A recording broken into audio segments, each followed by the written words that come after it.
بینەرانی بەڕێز لە هەرجەیەکەن سڵاویمەتان لەبێت هەم کاتەوە و کاتێکتان باش بێت خۆشحاڵی لە بەرنمەیەکی نوێی چاوی گەلی کوردستاندا پێتان شاد بووینەوە. بەرنمەی ئەمڕۆمان پەیوەستە بە دەستی کار و هێزی کار و توانای مرۆیی لە هەرێمی کوردستان و لە عێراقدا. بزانین دەستی کار و هێزی کار لە هەرێمی کوردستان و لە عێراقدا چۆنە. هەڵبەتە هەموو وڵاتێ هێزی کاری هەیە ئەگەر ڕێژەکە زۆر بێ یاخود کەم بێ، بەڵام ئەوەی کە گرنگە ئەوەیە کە ئەو وڵاتە یاخود ئەو هەرێمەیانە و شوێنەت دەتوانێت تا چەند سوود لە هێزی کاری وڵاتەکەی ببینێت، تا چەند دەتوانێت ببێتە ڕێگەی بۆ گەشەی ئابووری و پاشانیش بۆی کە ئابووریەکی بەهێزی هەبێت لە وڵاتەکەیدا. دەستی ئاماری هەرێمی کوردستان بە هەماهەنگی لەگەڵ وەزارەتی پلاندانانی عێراق و ڕێکخراوی UN هەستاون بە ڕووپێویەک یاخود راپۆرتێکیان ئامادە کردووە لەسەر هێزی کار لە عێراقدا. دواتر بە گرافیک ئامارەکان دەخینە ڕوو بزانین هێزی کار لە عێراقدا چۆنە و لە چه ئاستێکدایە.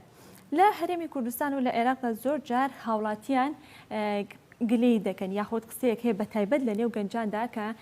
دەڵێ ئەگەر کەسێک یاخود کەسانێک بەهرەیەکیان هەبێت، توانایەکیان هەبێت، لە هاتوویان هەبێت لە بوارێکدا ناتوانێت لێرە پەرە بە بەهرەکەی بدا، پەرە بە تواناکەی بدا، کاری لەسەرکە. هەندێک جار بێئومێد دەبن و وڵات بەجێ دەهێڵن. کەواتە چی بکرێت بۆ ئەوەی کە گرنگێکی زیاتر بە هێزی کار بدرێت، هەلی کار بڕەخسێنرێ، وا بکرێت کە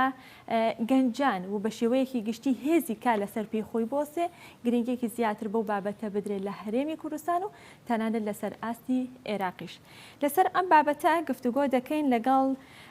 دکتۆر خالید حەیدەر کابڕێزی یامسپۆڕی ئابووری و مامۆستای زانکۆن. لەم بەرنامەیەدا لەگەڵ ئێمەدا ئامادە دەبێت. دکتۆر خالید سڵاوت لێبێت و بانیت باش و بەخێرات.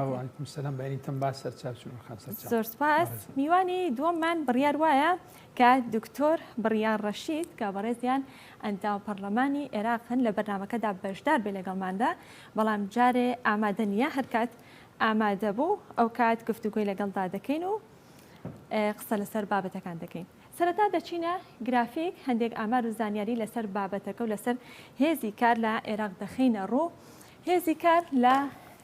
عێراقدا لە ساڵی 2021دا 16416 خێزان بە نمونە وەرگیراوە تا ئامارەکانیان لەسەر وەربگیرێ خود داتایەک وەربگیرێ لە سەرتاسەری عێراق و هەرێمی کوردستاندا. دەچینە گرافیکی دواتر. کەسە چالاکەکانی ئابووری لە 39.5 ڕێژەکە بەو شێوەیە، لە 86.6 لە ڕەگەزی نێرن، لە 13.4 لە ڕەگەزی مێن، لە 121.8 تەمەنیان دەکەوێتە نێوان 15 بۆ 24 ساڵی، لە 178.2 ڕێژەکەیان لە 25 ساڵ زیاترە. دکتۆر خالید، پێشی کە بچینە نێو ناوەڕۆکەکە و باز لە ئامارەکان بکەین، هەر بۆ بەرچاوڕوونی بینەرانیش ئەگەر باسێک لە هێزی کارکەین کە دەڵێن هێزی کار لە زانستی ئابووریدا چۆن باز لە هێزی کار کراوە، کێن ئەو کەسانی کە دەچنە چوارچێوەی هێزی کارەوە؟ بەڵێ زۆر سپاسەکەم بە ناوی خۆی بەخشندێ مەهرەبان، بارینتەم باش. هێزی کار بەڕاستی ئەو کەسانن کە تەمەنیان لە تەمەنی کارکردنە با بڵین لە بەپێی پێناسەکردنی ڕێکخراوی کاری گشتی نێودەوڵەتی با بڵین لە 15 ساڵەوە هەتا 65 ساڵ، ئەوانە کە لە تەمەنی کارکردنن. ئەنجا لێرە لە ئەوانەی کە لە تەمەنی کارکردنن مەرج نییە لە کار بن، یعنی بە نمونە خوێندکارە یاخود بە نمونە ئیتر لە زیندانیە یاخود لە کۆمەڵێک شتەکە نایەڵێ ئەوانیش دەچنە چوارچێوەی هێزی کارەوە، واتە توانای کارکردنیان هەیە؟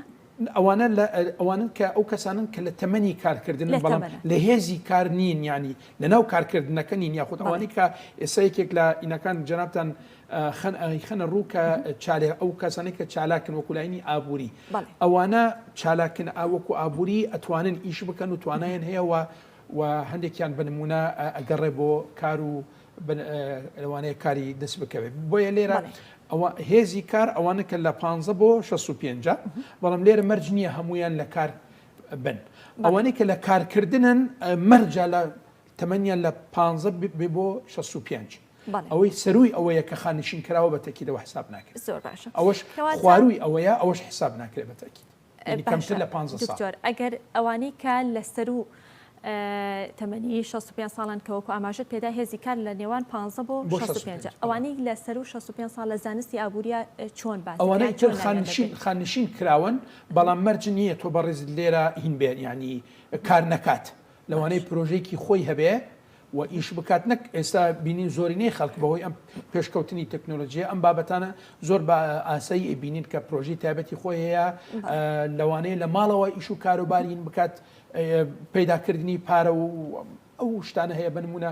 نووسنگەی هەیە نووسنگێکی ئلکترۆنی بۆ دۆزینەوەی هەلی کار بۆ گەنجان یعنی ئەو شتانە زۆر ئاسایی بێ بەڵام وەکەوەی کە پێناسی بکەین لە تەمەنی کارکردن نەخێر ئەو چۆتە دەرەوەی ئەو چوارچەوە ئەو تەمەنە بەڵ باشە. دکتۆر ئەم ئەمارانەی کە خسمانە ڕووکەواتە ئامارەکان چیمان پێڵن ئایا هێزی کارمان باشە تەبعاً لەسەر ئاستی هەرێمی کوردستان ئامارێکی وامان لا نەبوو بەڵام لەسەر ئاستی عێراق ئامارەکان چیمان پێڵێن هێزی کارمان باشە عێراق توانیوێتی سوود لەو هێزی کارە ببینێ کە هەیەی توانین و نەتوانین ئەوە بەپێی راپۆرتەکان کە ئێمە هەموو ڕۆژێک بە نمونە یاخود بینەبین جۆمان لێ بێت و ئەیبینین لە میدیاکان و تلڤیزیۆنەکان بە تلڤیزیۆنە بەڕێزەکە بەڕێستانەوە سیرەکەن بە نمونە باس لەوە کرێت کە تقریباً یەک لەسەر چواری دانیشتوانی عێراق هەژارن ڕێژەی بێکاری تقریباً سەروی 170 زیاتر تقریباً باس لەوە کرێسەوی ئەوە بێ واتە ئەمانە هەمووی ئاماژەن بۆی کە نەخێر توانە و ئیمکانیەتی ئەوە نییە بەڵێ سەیری هینەکەین بە نمونە زۆرینەی ئەو خەڵکانە کە ئیشەکەن لە کەرتی گشتین نەک لە کەرتی تایبەت ئەو کۆمەڵێک خەڵکەیە بە نمونە خاننشین کراون یعنی بەڕقەم ئەگەر بیخەمە ڕوو بۆ ئێوەی بەڕێز بە نمونە 3 ملیۆن و نیو تقریباً ئێمە خانشین کراومانەیە کە موچیان لەسەر حکوومەتە 1 ملیۆن و نیو ئەو کەسانن کە لە تۆڕی کۆمەڵایەتی ڕعای ئیجتیماعی موچە وەرەگرن بەگشتی تقریباً 9 ملیۆن و نیو باوانەی کە لە کارن و ئەوانەی کە لە دەرەوەی کارن وەکوتمان بەس موچیان لەسەر حکوومەتە ئەبینی جەنابەت ئەرکێکی زۆریان خسووتە سەرشانی حکوومەت و کەرتی تایبەت شکرتێکی زۆر لاوازە تقریباً 123 لە بابڵین لە گشتی هێزی کار لە هینن بابڵین طبعاً ئەوانەی کە لە دەرەوەی هێزی کاری شوتمان خانشین کراوەکان موچەیان لەسەر حکوومەت و ئەرکی دارایی لەسەر حکوومەتە و بەم شێوازە عێراق ژمارەی پەیوانەیی تۆمار کردووە حتا پێش سینیش کەوتووە لە ڕێژەی فەرمانبەران و ئەو کەسانەی کە لە سەر وەکو ئەرکی دارایی لەسەر حکوومەتن بۆیە ئەگەر بمانەوێ وەڵامی پرسیارەکەی بەڕێستان بینەوە نەخێر سوود لەوە وەرنەگیراوە کەرتی تایبەت کە ینی ئەبێ کەرتێکی ئەکتیڤ بێ کارا بێ بۆ ئەوەی ئەو هەموو خەڵکە کە دەرەچن لە زانکۆکان و تەخەڕوجەکەن و بە بەکەلۆریۆس و ماجستێر و دکتۆرا کە ئێستا ئەوەی کە ئەیبینی لە تلڤیزیۆنەکانی عێراق باستەوەکەن دکتۆر هەیە و دکتۆرە هەیە بێکارە بەڕاستی ئەوە کارساتە یعنی لە ئاستی دکتۆرا بێت و بێکار بێت دکتۆر بەردەوام هێزی کاریش لە زیادبووندا زیاد بوونە اینجا لەسەر هەر ئەو بابەتەش حەزەکەم شتێک بخەمە خزمەتی جەنابتان بۆ ئێوەی بەڕێز و بۆ بینەرە بەڕێزەکان و باس ئەکرێ ساڵانە 250,000 تقریباً ئەمە تا ڕێدێک زۆر ورد نییە لەوانەیە زۆر ورد نەبێت ئەمە بپێکی لە راپۆرتەکان کە پێشکەش کراوە لە لاینی ڕێکخراوێکی پەیوەندیدار لە عێراق لە بینی 250,000 بۆ ئەو کەسانی کە شاهادەیان هەیە بڕوانامەیان هەیە ئەچنە بازاری کارەوە لەبەر وتمان ئەو کەسانێکی خوێنکارن حساب ناکرێن داوینی بازاری کار و 500,000 کەسیشمان هەیە کە ئەوانە شاهادەیان نییە بەڵام وەکو تەمەن ئەبن بە 15 ساڵ داخلی بازاری کار ئەبن ئەمانە بەگشتی ئەبن تقریبا بە 750,000 کەس لە کاتێکە بازاری عێراق تەنها قابلیەتی وەرگرتنی زۆر بێ 150,000 هەیە یعنی واتە ئێمە 600,000 کەسمان هەیە زیادەیە لە توانە و ئیمکانیەتی بازاری کار طبعا خاڵە زۆر گرنگەکە لێرەوەی کە لە باسم کرد بۆ بەڕێستان ئەوەیە کە کەرتی تایبەت توانە و ئیمکانیەتی تەقبولکردنی ئەو هەموو ژمارەی نییە و لەبەر ئەوەی گەندەڵێکی زۆر بەدەر لە حەد هەیە لە حکوومەت و لە کەرتی گشتی هین ئەگەر بە وردی باسی بکەین سێرەکەی جەنابەت دامەزراندن زۆر ئاساییە ئەبینی بەڕێزت لە هەندێک لە وەزارەتەکان لە دەوائرەکان ئەبینی بەر ئەو واهستەکەی خێزانێک لەو دایرەی عامە هەیە لەو دایرە گشتی یاخود حزبێکی تایبەت کۆنتترۆلی وەزارەتی کردووە هەموو ئەو کەسانەی کە لەناو وەزارەتەکان یان خزمن یان قومن یان کە سوکار مشتیوایان حزب هەمان ئەو حزبەیە بۆ هەست ناکەی کە لێرە عێراق لەناو ئەو وەزارەتێنە هەستەکەی خێزانێک عائلەیەک بنەماڵەیەک یاخود حزبێک لەناو ئەو وەزارەتێ بەداخەوە. دکتۆر لە قسەکان تاماشت بۆدا کە دەڵێ عێراق نەیتوانێت سوود لە هێزی کاری ببینێت و کەرتی تایبەتیشمان لاوازە ئەوە ژماری فەرمانبەرانیش کە باست کرد ڕێژێکی زۆرمان هەیە کە ڕەنگە نزیک بێت لە وڵاتی سینەوە بۆ نمونونەکە سەروی سینی یعنی دێراسەیەک ئەنجام دراوە لە بینی 12 وڵات عێراق پێش هەمووان کەوتووە یعنی تەسەورکەن پێش هەمووان کەوتووە بەڵێ ببوورە یعنی تەسەورکەن جنابتان ئێمە 137 هێزی کارمان لە هینا لا کەرتی گشتیە کە لە سین 128 یعنی ئێمە پێش سین و پێش سعودیەش کەوتووی جگە لەوەی کە دکتۆر لە نێو فەرمانبەرانیشە کە ڕاستە کاریان هەیە بەڵام جۆرێک لە جۆرەکانی بێکاری ڕەنگە هەبێ بێکاری شاراوە دواتر ئاماژێ پێدەین کەواتە چی بکرێت بەوەی کە بتوانێت سوود دەو هێزی کارە ببینرێکە هەیە چی بکرێت خاڵێکی زۆر گرنگ هەیە لێرە بەدەم زۆر ئاسانە من وەڵامی جناتم بەمەوە بەڵام لەسەر و ئەرزی واقع بۆی بکرێت زۆر قرسە ئەبێ گەندەڵی نەمێنێ لە وڵاتە بەڕاستی ئەبێ و هەلی کار بڕخسێنڕێت لە لاینی کەرتی تایبەتەوە کەرتی تایبەت ئاکتیف بکرێ بۆ ناکرێ لەبەر ئەوەی زۆر بە ئاسایی بە نمونێکی زۆر ئاسایی خەمە ڕوو بۆ ئێوەی بەڕێز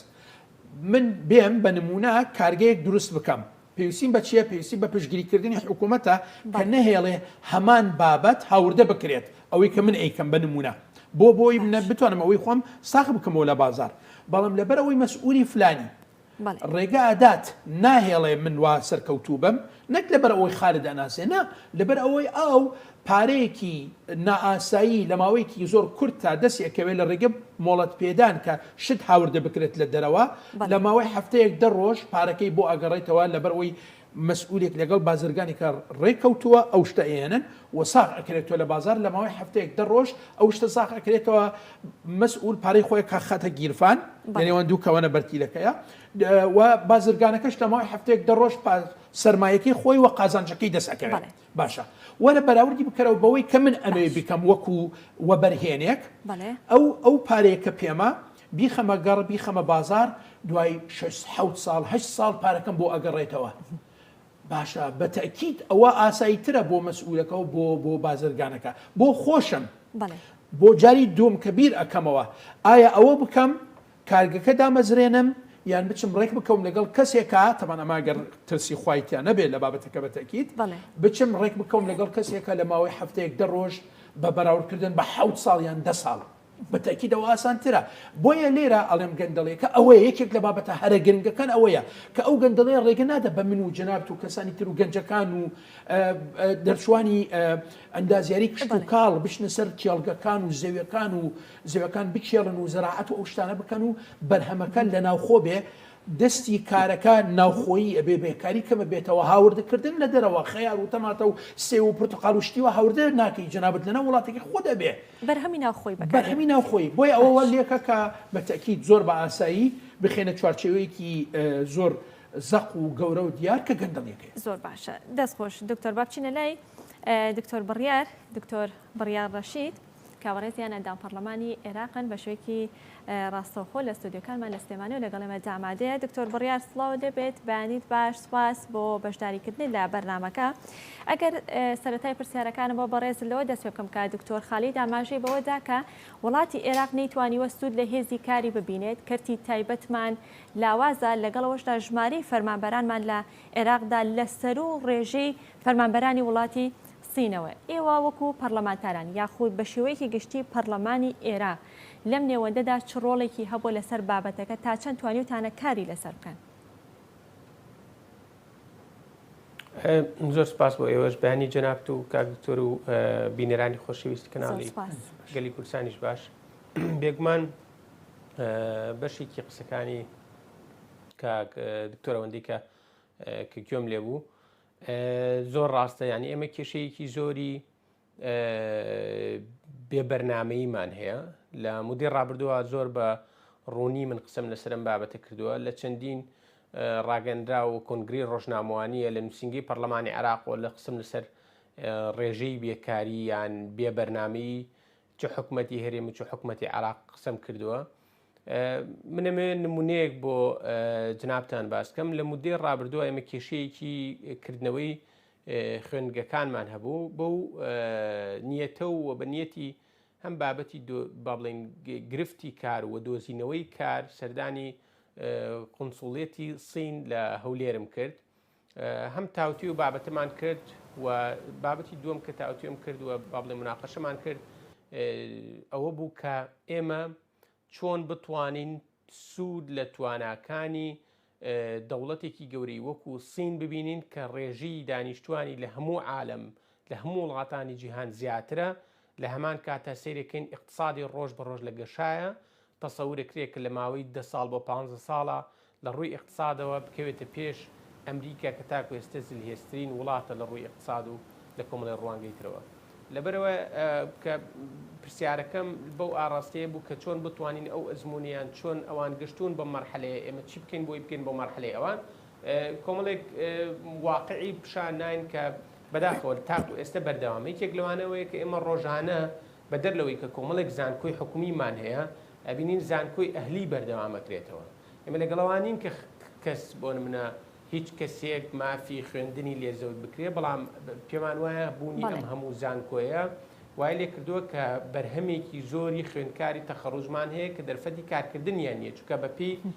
تەختیتێک یا بەپێی بەرنمەیەکدا نەنراوە کە بزانین بڵین هەرێمی کوردستان لە مەجالەیە لە بواری زراعیە ئێوە گەشە بسێنێت بۆیە زانکۆکان لە بواری زراعیە زیاتر خوێندکار وەرەگرنیان بەشەکەنەوە یانوێ لە بواری هەندەسیە لە بواری میکانیکیە لە بواری طوبیە بەڵکو تەنها بیرکردنەوەیەکە لە بزنس و بیرکردنەوەیەکە لە پەیداکردنی پارە و خوێندکار وەرگرتن بۆ مەبەستی پارەکەنێک بە مەبەستی پێگەیان و بەرەو پێشخستنی وڵات لەبەرەوە ئەمە بوونی ئەم زانکۆیانە ئەبێ بە بەرنامە ڕێک بخرێتەوە یەک دووەم هەموو وڵاتێک ئەوەی کە جنابیشی ئاماژەی پێ بڵێن قونسوڵی سین ئەوەیە کە هەموو وڵاتێک بۆ ئەوەی پێش بکەوێت لەم قۆناغەیەوە یعنیمە من خۆم لە لیژنی اقتصاد و صناعە و تیجارەم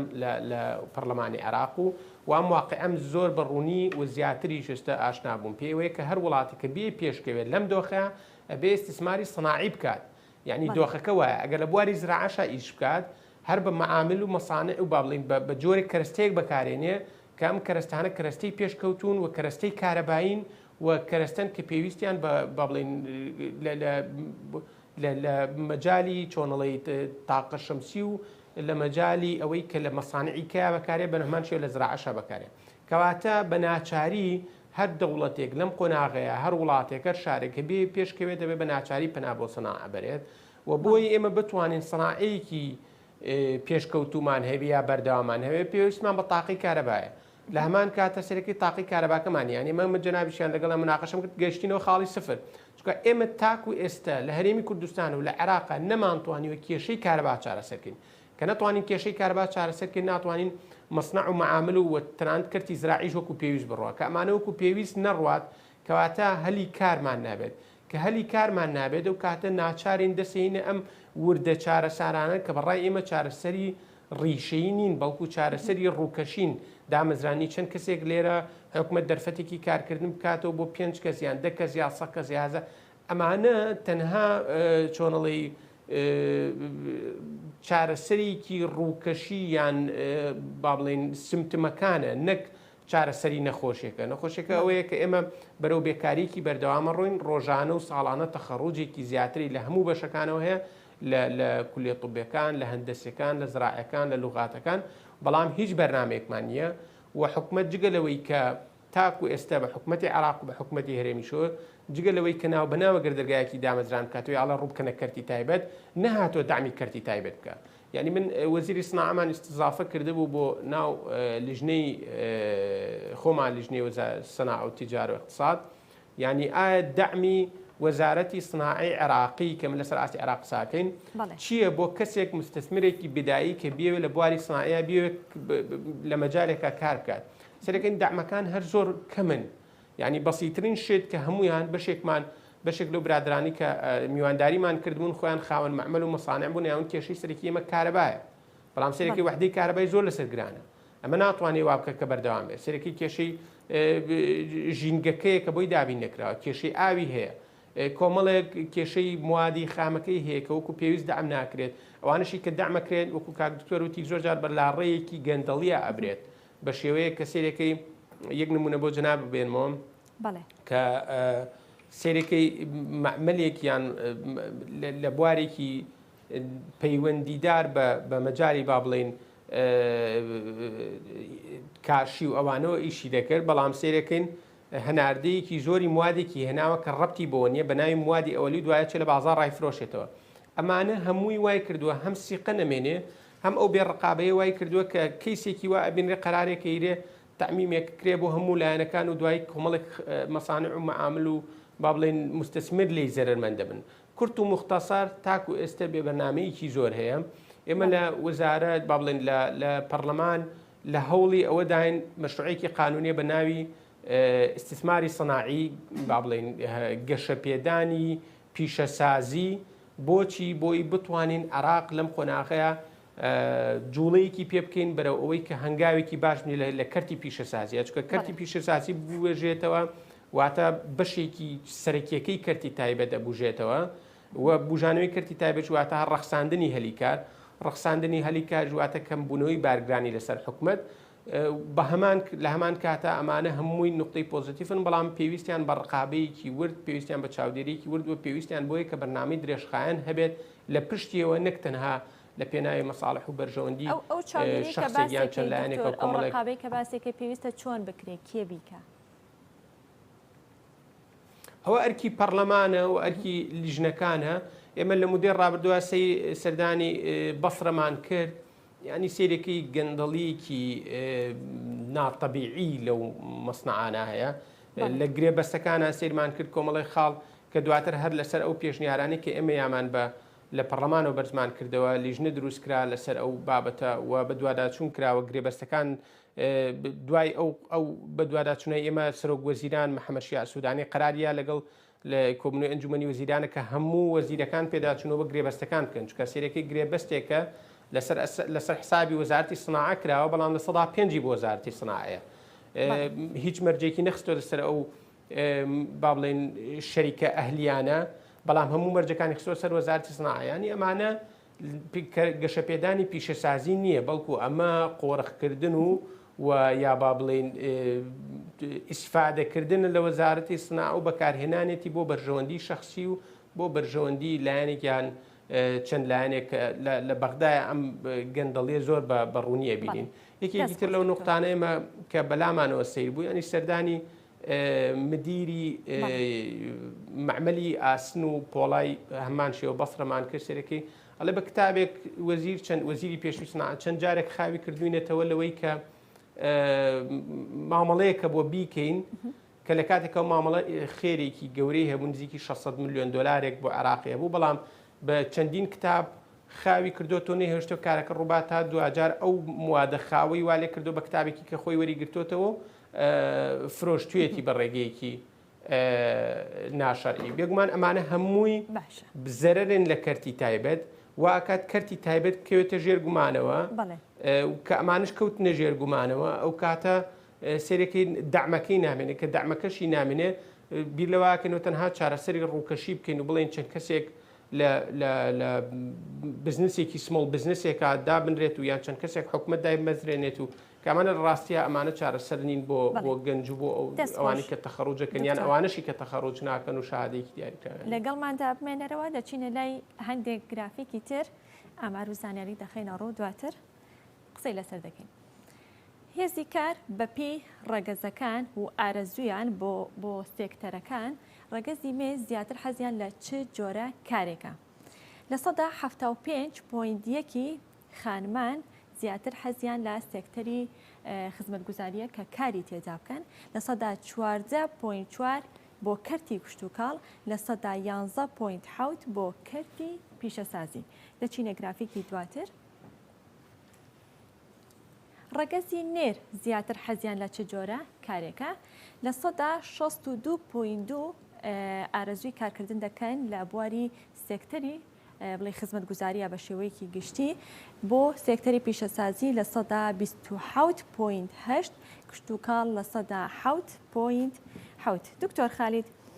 ئەگەر هەموو تواناکانی وڵات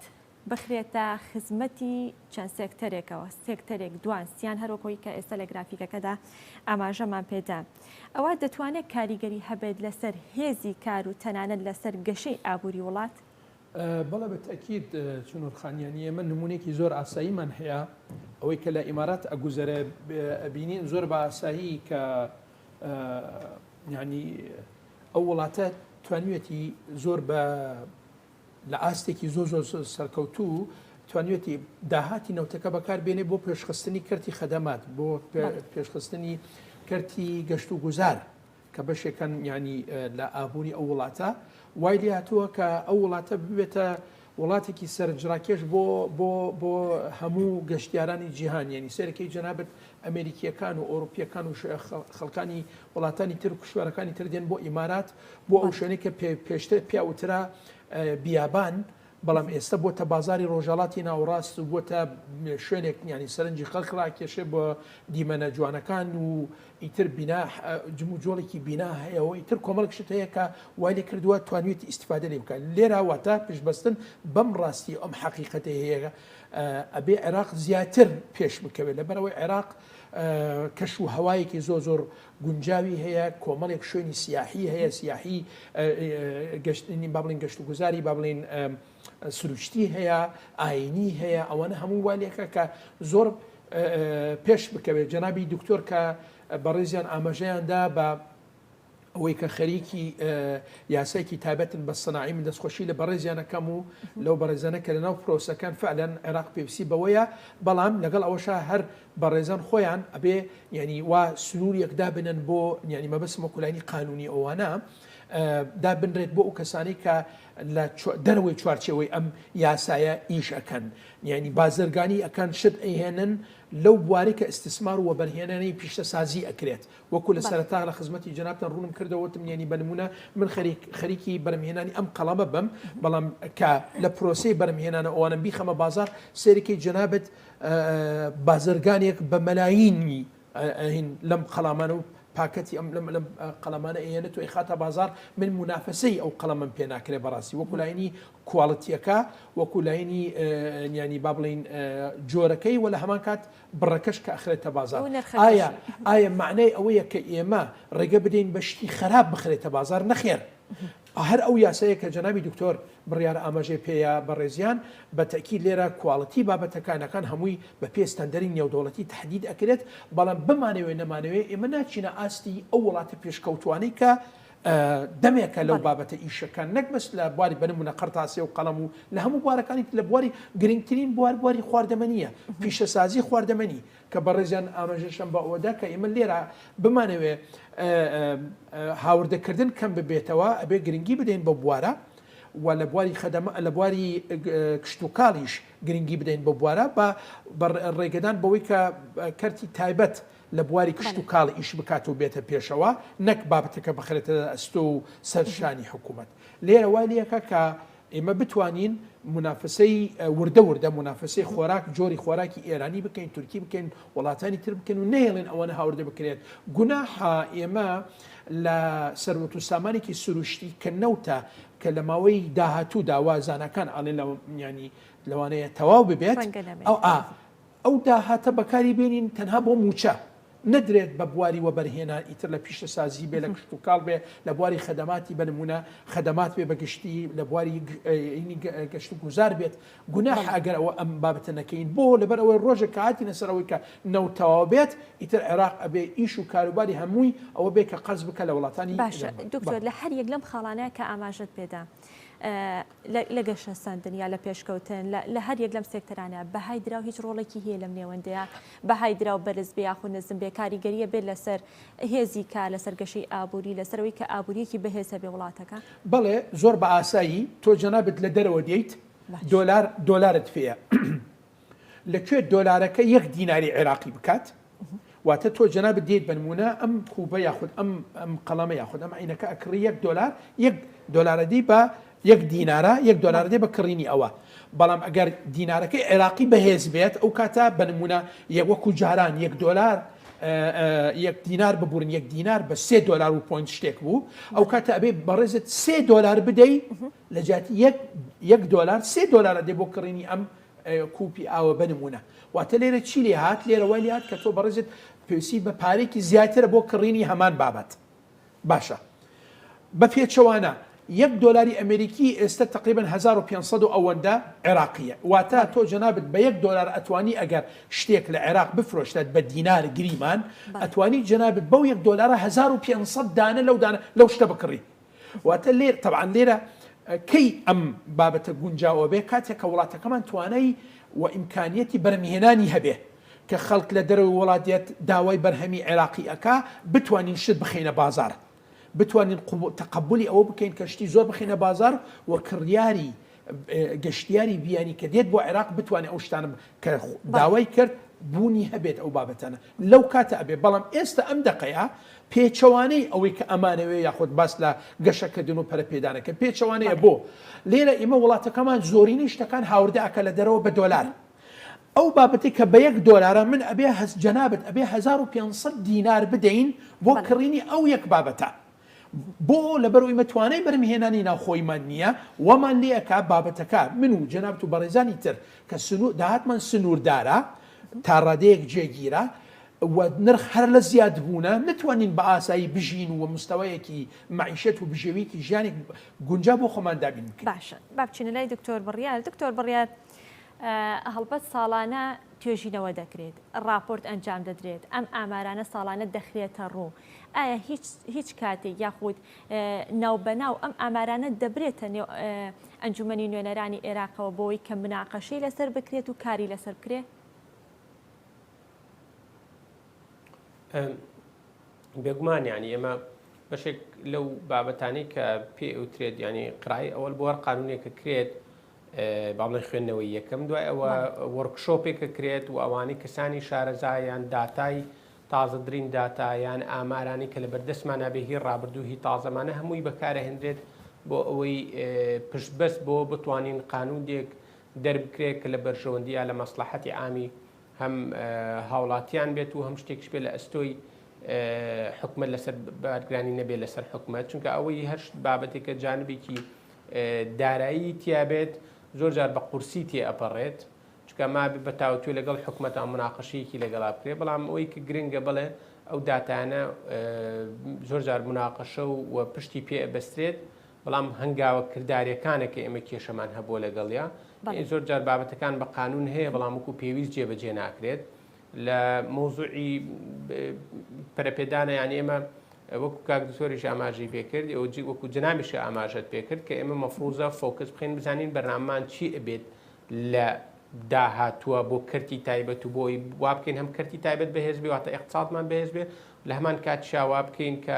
ینی خۆ بەخۆوە بێت کە گەنج بێکار نەبێت بۆ نمونە ئێستا لە مەسانەئی ئەدویە لە شەریکاتی دەرمانە تا ڕادێک دەتوانین بڵین زۆر باش خۆمان گرتووە و شەریکەی هەم لە سلێمانی هەیە هەم لە هەولێر هەیە هەم شەریکات هەیە کە لە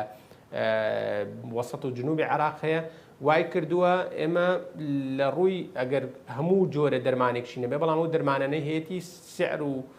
بە شێوەیەکی گشتی فەرقی هەیە لەگەڵ سعری ئەوانی کە لە دەرەوە هەنارداکرێ وڵاتە ئەوروپیەکان کە سێرەکەی دوو قات و سێ قاتە کاتە ئەمە لەمەیە سەرکەوتوو بوون ئەبێ ئەمە سیرکەین ئەم جانبە چی وای کردو ئەم جانبە سەرکەوتوو بێ یەکەم ئەوەیە کە تۆ مەوزوعی دەرمان هیچ وڵاتێک ناتوانێت بڵێ کە من پێویستم نییە بەکاری نایەنم دوای ئەوە ئیتە سەر مەوزوعی دووە مەوزوعی خۆراکە بە هەمان شێوە وا بکەین تەرکیزێکی تاواتی لەسەر ئەوەی کە پیشە سازیمان هەبێت لەسەر لە مەجای خواردنە بە تایبەتی ئەمانی کە لە ناو قوتووە کە زۆر جار هەنارداکرێت لە وڵاتانەوە یان سیرەکەیت کە بە شێوەیەکی ئامەگەر بەرهەمی چەندین وڵاتی جۆرا و جۆر و بە چەندین سعری جۆرا و جۆر کە ئەزانین سەرفێکی باشەیە هاوڵاتیان خواستێکی زۆری لەسرە لەم مەجالەیە هەم دامی حکومەتی لەسەر بێت ئەتوانێت بۆ نمونە پرۆژەیەکی مشتەرەک بێت هەم کەرتی تایبەت و کەرتی حکومی چکە ئەوەش هەیە لە عێراقا کە بە شەراکەت دەکرێت دامی کەرتی تایبەت و بە هەمان شێوە دامی حکومەتیش و شێریشان هەیە واتە هەرێکە و پشکی دیاریکراوی خۆی هەیە لەم مەجالەیە زۆر تەرکیز بکرێتەوە چونکە بینین کە ئەم جەنگە با بڵین رووسیا و ئۆکرانیا کاریگەری کردوتە سەر اقتصادی هەموو عالەمیکی کە لەو یەکێک لەو جانبانی کە زۆر مشکلی دروست کردووە خواردنە واتە ئەمە چەند ساڵێک شەخانێمە تەنهاوە نییە بڵین ئێستێ و ئەمڕۆیە و سبەی نییە بەڵکو مدەیەکی درێژخایەنە خایەنە. بەڵێ دەست خۆش دکتۆر دەچینە گرافیکێکی تر لەگەڵماندا مێنەرەوە لەم گرافیکەماندا کە تایبەتە بە پۆستەیداریەکان دکتۆر خالید دەڵێت لە 82.5 پۆستەیداریەکان لە لای ڕەگەزی نێرە لە 70.5 لە لای ڕەگەزی مێ. هۆکارەکەی چێکە زیاتر لە ڕەگەزی نێرە ڕەنگە ئێوە ئەزمونتان زۆرە بەرکەوتنتان زۆر هەبووە لەگەڵ ئەو کەسانێک کە پۆستیداریان هەیە کامیان ڕەگەزی نێر باشترن لە بەڕێوەبردننی پۆستیداریای خۆ ڕەگەزی مێ. وڵی من وەکو خۆم شخصیان یەکەم بە شێک بۆ ئێوەی بەڕێز و بینەرە بەڕێزەکان ڕوون بکەمەوە یعنی من خۆم هەمیشە لەگەڵ ئەوەیە نیم کە باس لە یەکسانی ئەکرێت ئەوە یەکسانی و غەدرێکی زۆر گەورە ئەکرێت لە هەردوو ڕەگەزەکە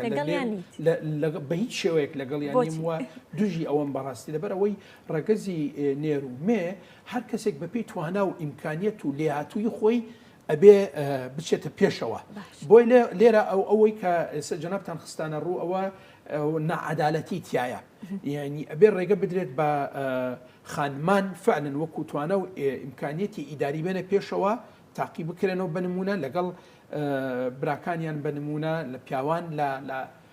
بواری ئیداری بزان کێ لێ هاتوو تێرە کێ زمانی زیاتر ئەزانێت کێ کۆمپیوتەر ئەزانێت کێ ئەزمون و خبرەی باشترە کە هەتە دکتۆر کامیانە باشتر ئەزانی من وەکو لاینی ئیداری هەمیشە لەگەڵ ئەوم کە کارە ئیداریەکان بدرێت بە خانمان و کارە قورسەکان و بابەتەکانی تر ئەوەی کە بە پێ ڕاپرسێکە کە جەنابتان خستانڕە ڕوو بنمونە لە کشت و کاڵە لە پیشەسازیە لە بوارەکانی تریش بدرێت بە پیاوان بەڵام لێرە بابەتی یعنی طبعا هەر لە هەمان ئامارکە خستە ڕوو بەڕێستان وەکو ڕێژە لە بواری خەدەمات خانمان زیاتر حەزەکەن لە خەدەمات بکەن بۆیە لێرە کارگێڕی و خەدەمات بێ من لەگەڵ ئەوەم بدرێت بە خانمان زیاتر لەگەڵ ئەوەشا بنمونە لە بواری دەرمانسازی لە بواری هەندسەی کۆمپیوتەر لە بواری کارگێڕێکەوە هیچ لەم بوارانە هەمووی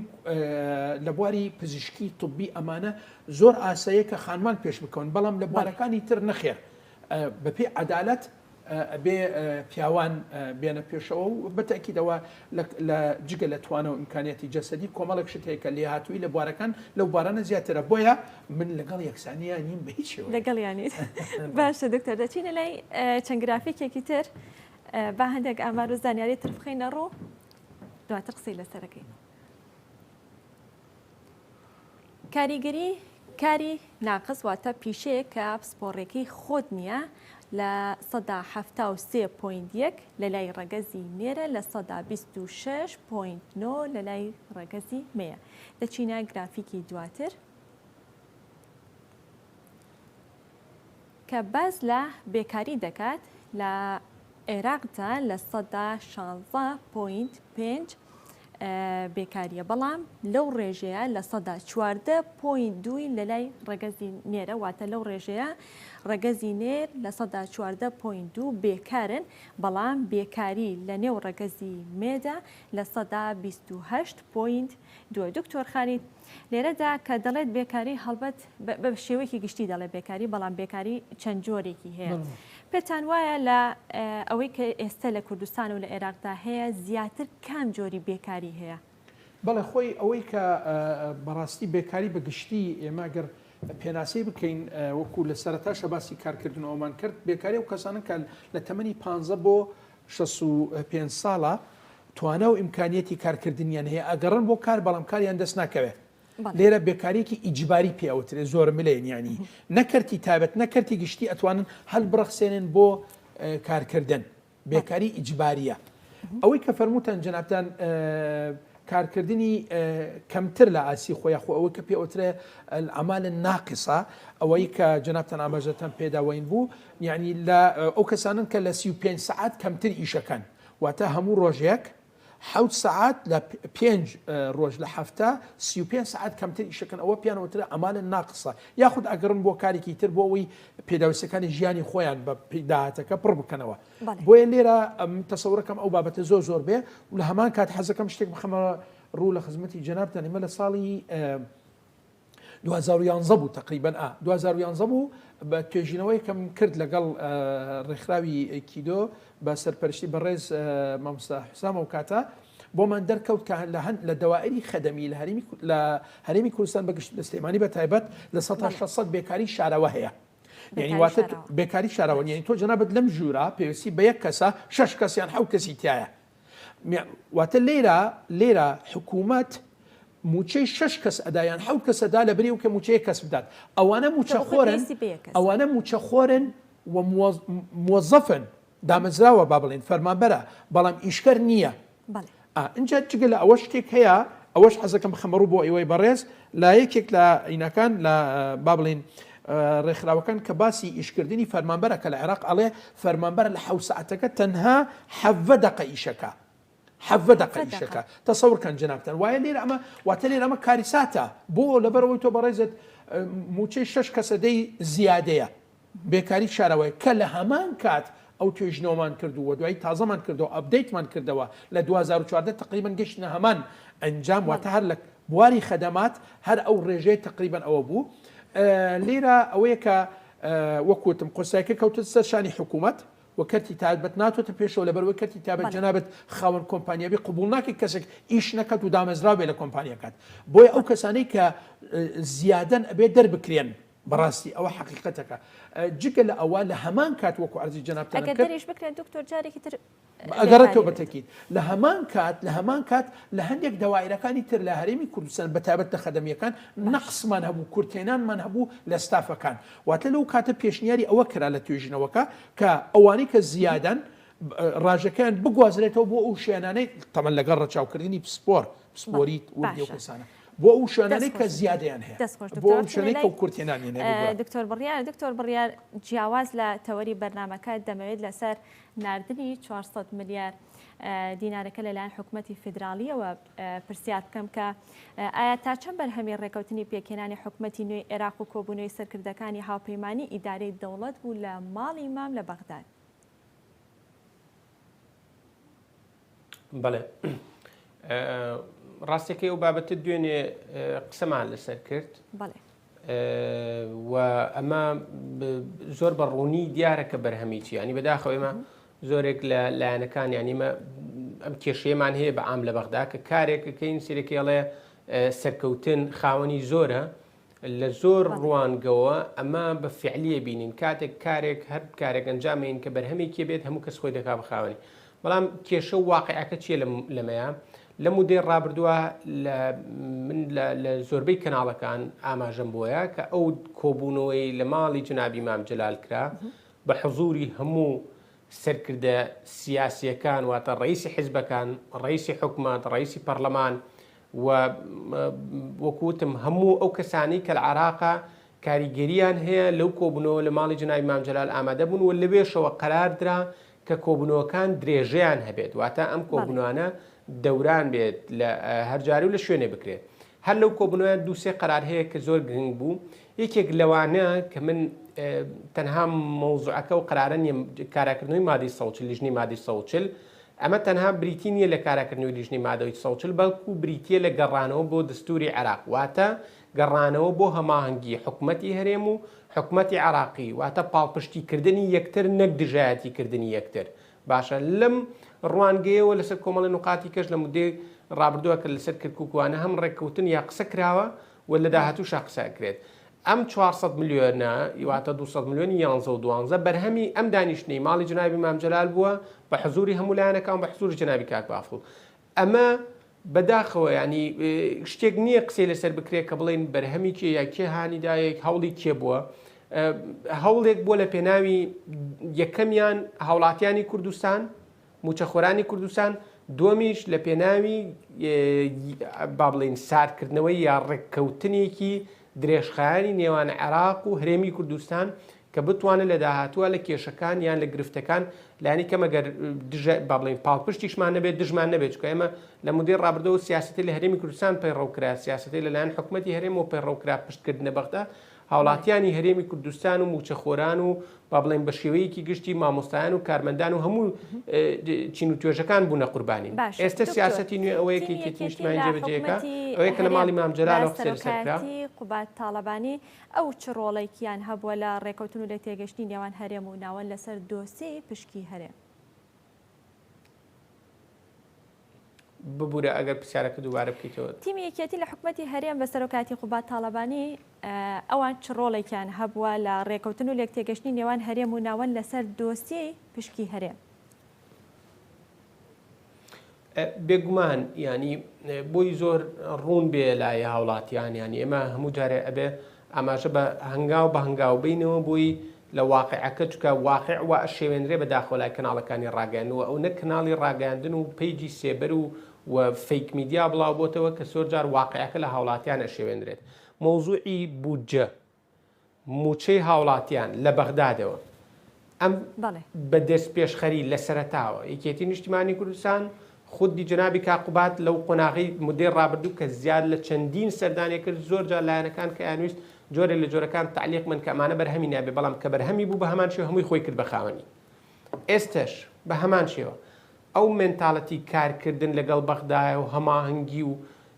با بڵێن ئەو لێک تێگەشتن و نزیک بوونەوەی ئەقڵێتی یەکێتی نیشتیمانیە کە ئەمانەوێت لەگەڵ بەغدا لێک تێگەشتنێکی تەواتی هەبێ و بەرهەمەکەشیەوە تا دیسان وەکوتم بودجە بە بڵێن 200 میلیاردی مانگی 11 ئەنێرێت. ئەمە ئەگەر ئەم سیاسەتە پەیڕەو بکەین درێژخایەن شتێک نامێنێت بۆی ئەم مانگە ئەینێرێ ئەم مانگە نانێت چکە ئەمە واکرد لە بودجەی 2023 بە تەواوەتی بودجەی هەرێمی کوردستان جێ بکرێتەوە موچەی هاوڵاتیان زامن بکرێت. ئیتر نەبێت بە خەبەرێک لە سایت و لە پیجەکانەوە موچەی ئەم مانگە هات موچەی بەشی یا تەصنیف بکرێت چ وەزارەتێک موچە وەرەگرێ بەڵکو ئەمە حەقێکی هاوڵاتیان و حەقێکی سەرەتایی هەموو کەسێکە کە دامەزراوە لە حکومەتە کە ئەم موچەی خۆی وەربگرێ لە هەمان کاتە وا بکەین لە سایەن بودجەی 2023 طبعاً بە دەعمی حکومەتی هەرێم چکە ببینین کە حکومەتی هەرێمیش کە ئێستا ئەتوانێت لەم دۆخی ئێستا خۆی دەتوانێت موچە بات بتوانانی لە هەمان کاتە دەرفەتی دامەزراندن و ئەو بابەتانەشی کە باشمان کرد لە دەعمکردنی کەرتی تایبەت و لە بژانەوەی کەرتی تایبێت بۆی هەلی کاری زیاتر بڕەخسێ ئەمانە هەمووی یەک پاکێجن گرێدراون بەیەکەوە کە بمانوێت چارەسەری لایەنێک بکەینە بێ هەموو لە هەمان کاتە لە هەموو جونگەکان و کاری لەسەر بڵێ دەست خۆش دکتۆر بڕیار دکتۆر خالید لە کۆتاییە کاتمان زۆر کەمەوە بگەڕێمەوە سەر بابەتەکە لە قسەکان ئاماژە بۆدا کە پێویستە کەرتی تایبەتیش گرنگی پێ بدرێن. بەڵام لە کەرتی تایبەتە زۆر جار و بەرهێنەرەکان گلەی ئەویان هەیە دەڵێن لە مۆڵە دووەرگرتنە بۆ ئەنجامدانی کارێک یان بۆ ئەنجامدانی پرۆژێک ئاسانکاریان بۆ ناکرێت. ڕۆتینەکە هێندە زۆرە کە ڕەنگە زۆر جاوە بەرهێنەکان بێزار بن. ئاسانکاری لە پێدانی مۆڵەدا بۆ پرۆژەی کار چ کاریگەریەکی دەبێت لەسەر ئێمە هەر سەرەتا بۆ معلوماتی جەنابتان ئەوەی کە لە ئامارەکان بڵاو ئەکرێنەوە تقریباً لە سەتا کەمتر لە 30 ئەوانەی کەمتریش بێ بەشداری یاخو پشکی کردی تایبەتە لە بەرهەمهێنە لە ئاستی عێراق بەگشتی بەپێ ئەوەی کە راپۆرتی کە بڵاو کراوەتەوە دوا راپۆرت واتە لێرە ئەمەوە ئەسەلمێنێک کە کەرتی تایبەت بەپێی پێویست ناتوێتە پێشەوە بۆ ئیشکردن بۆ بەرهێنان بۆ بابەتانە. ئیتر لێرە ئاسانکاریەکە ئەوەیە کە ئێمە بتوانین دوور بکەوینەوە لەو بابەتێک کە بەریەکەوتن هەبێ لە نێوان بەرپرسانی حکومی لەگەڵ وە بەرهێنەران کە ئەوان ڕێگەنادەن بەوەی ئەو گەندەڵی کە لە خزمەتی جەنابتان باسم کرد و بەڵێ جەنابی کاک دکتۆر بڕیاریش ئاماژەی پێیا بەڕێزیان بە تەکید لێرە ئێمە وەکو شت حەزەکەم وەکو بابەتێک کە چارەسەرە بۆ ئەم حاڵەتە بەڵێ لەگەڵ یەکێک لە تەرەبەکانم کە پێشماوەیەک تقریبا لە بواری حکوومی ئلکترۆنی ماستەرنامەیەکی ئەنجامدا بۆ من دەرکەوت لە هەرێمی کوردستان نەک بەس لە عێراق لە هەرێمی کوردستان و دەرکەوت کە بۆ ئەگەر حکوومەی ئلکترۆنی هەبێ بۆ ئاسانکاری بۆ زۆرینەی بابەتەکان لە 130 خەرجیەکانی حکوومەت کەمە بێتەوە. طبعاً ئێمە نمونونەکەمان لەوێ چەند دایرێکی حکومی بوو بە تایبەت بۆ من دەرکەوت کە لەو دەوایرانە بەو شێوازە کە حکوومەتی ئلکتۆریان بەکارن یاخۆت شێوازی ئلکترۆنی 130 خەرجیەکانیان کەم کردووە و بەریەکەوتن نیە لە بینی وەبەرهێن و مەسئولی ئەو شوێنە. تەمان لێرە بەپێی ئەوەی کە لە وڵاتە پێشکەوتوەکان پێ ئەوترێ هەندێک لە وڵاتانی تر کە ئەڵێن النافذة الواحدة واتە یەک پەنجەرە وبەرهێنە چێ معاملەی خۆی تەقدیمەکە ئیتر دوای پێ ئەوترێ فەرمەوە معاملەکەتەوە بڕۆ خەریکی پرۆژەکە دەبێت بەو شێوازە ڕۆتینە بێت و خەرجیەکانی حکوومەتیش کەم بێت واتە حکوومەت مستەفید دەبێت سوودمەند دەبێت لەو بابەتە. دەستەکانە خۆش بێ دکتۆر زۆر سپاس بۆ ئامادەبوونی هەریەک لە بەڕێزان دکتۆر خالید حەیدەر کە بەڕێزیان سپۆر یابووری و مامۆستای زانکۆن دکتۆر بڕیا ڕەشید کە بەڕێزیان ئەندام پەرلەمانی عێراق سپاس بۆ ئامادەبوونتان سپاس بۆ تەواوی زانیاریەکانتان بۆ هیوایی کە توانی بێتمان سوودێک بگەێنن سپاس بۆ ئێوەش کە تا ئێستا بینەرمان بوون کاتێکی خۆش بۆ گشت لایەکتان خواتان لەگەڵ.